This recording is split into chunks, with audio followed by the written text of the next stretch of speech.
Hello guys, welcome to another video brought to you by Riyadh Quba, an English teacher. In this video, we're going to learn the simple present tense. If you're interested and you want to find out more, please continue watching this video.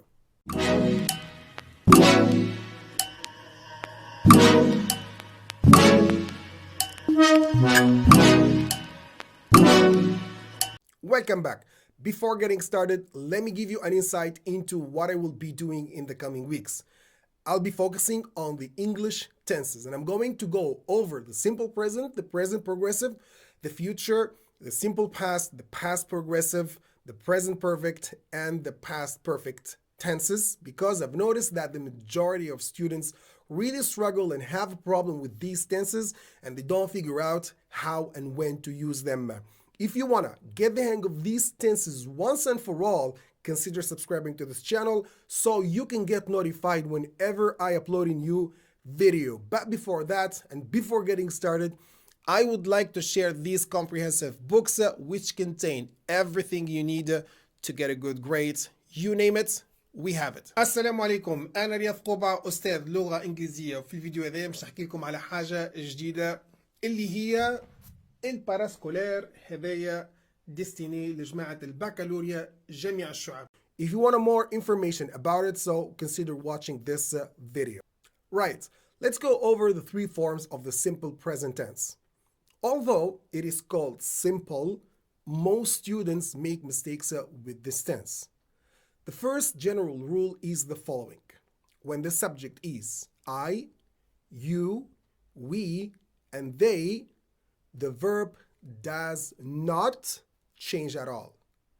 Just keep the verb as it is. So for example, I can say, I practice, you practice, we practice, and they practice English every day. As you can see here, the verb hasn't changed. So just keep or add the root of the verb. Let me give you another example. I love what I do. You love what you do.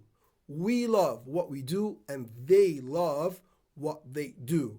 Again, as you can see, the verbs have not changed. So once again, keep the verb as it is and just keep the root of the verb. Once again, the verb must not change. Keep it as it is. Is it clear? Let's see some more examples through these short clips. As I explain why I do what I do. And write down the reasons why you want to learn English. When you listen to native English speakers, you realize that sometimes we break the rules.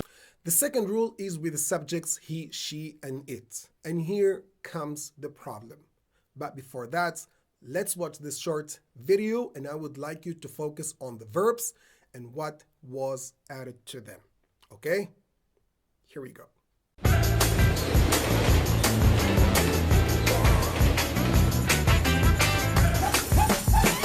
There he goes. Same routine every day. Yeah, I've been noticing that. Starts with his lucky cup. But he has to check it for dust. Now he pours the coffee. And always over pours. But then he pours some back. Now watch. He taps the sugar 5 times. One, 2, 3, 4, 5. All right, now watch his face. This is where he realizes that it isn't sweet enough.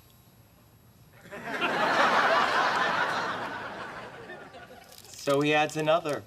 1, 2, 3, 4, 5.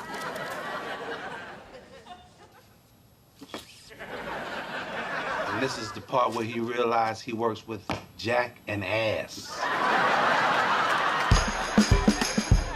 You see, the examples we have in this video are he goes, he starts, he has, he pours, he realizes, he adds, and he works. So what happened here? We added S and ES to the verbs. This must happen when the subject is he, she, or it. And here the majority of students tend to forget the S or the ES.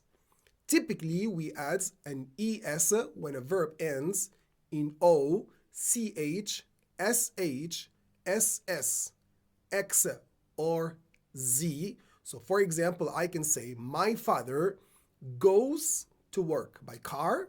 He has a car and he washes it every week. When his car breaks down, he fixes it by himself. At night, he watches TV, and before going to bed, he expresses his feelings to us. An example with Z, we can say soda fizzes when you shake it. As you can see, we have added ES to these verbs. Easy, right? I hope so. The third rule we have is when the verb ends with the letter Y. We add either IES or S to the verb. If the verb ends in a consonant followed by the letter Y, we remove the letter Y and we add IES. For example, the verb try becomes tries. He tries. She tries. And the verb cry, for example, becomes cries. So the baby cries if he is hungry. If the verb ends in a vowel followed by the letter Y, we simply add an S. For example, he says. The verb say becomes says and play becomes plays. So you see, grammar is as easy as 1, 2, 3. Let's jump right into the negative and the question forms. To catch on quick, keep these 3 acronyms in mind: S, D, V, and DSV. Each letter here stands for a particular word. S stands for a subject, D stands for doesn't or don't, and V stands for verb, which must be in the base form. Keep in mind that we use doesn't when the subject is he, she, or it, and don't with the other subjects. Let's make some examples. I, you, we, they don't know what to do. This man cannot buy a car because he doesn't have money. This man is sad because he is unemployed. He doesn't work. In this picture here, we have the father pushes his son because he doesn't want to go to school. Let's have some more examples now through these short video clips. I don't speak Chinese. I don't speak Chinese. It doesn't matter what color it is. Well, it doesn't help to start crying now. Look, we don't have the time or the energy to deal with these petty problems. 50-year-old businessman laments to me that he feels he doesn't have colleagues anymore at work. When he goes to work, he doesn't stop by to talk to anybody, he doesn't call, and he says he doesn't want to interrupt his colleagues because he says they're too busy on their email. But then he stops himself and he says, you know, I'm not telling you the truth. As for the question form, the rule becomes DSV. D again stands for does, do, don't, or doesn't. S stands for subject, and V for verbs. If you want to ask with the question word, just add 1 before the auxiliary do or does. As simple as that. So let's make an example to better understand it. What time, this is my question word, do you wake up in the morning? A yes or no question. Do you practice English every day? I hope so. Another example. Does he mind using your phone?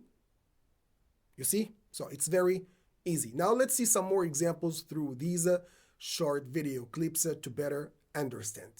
Don't forget to write a comment to tell me, why do you want to learn English? Do you love me? What do you think a magnificent edifice like this is worth?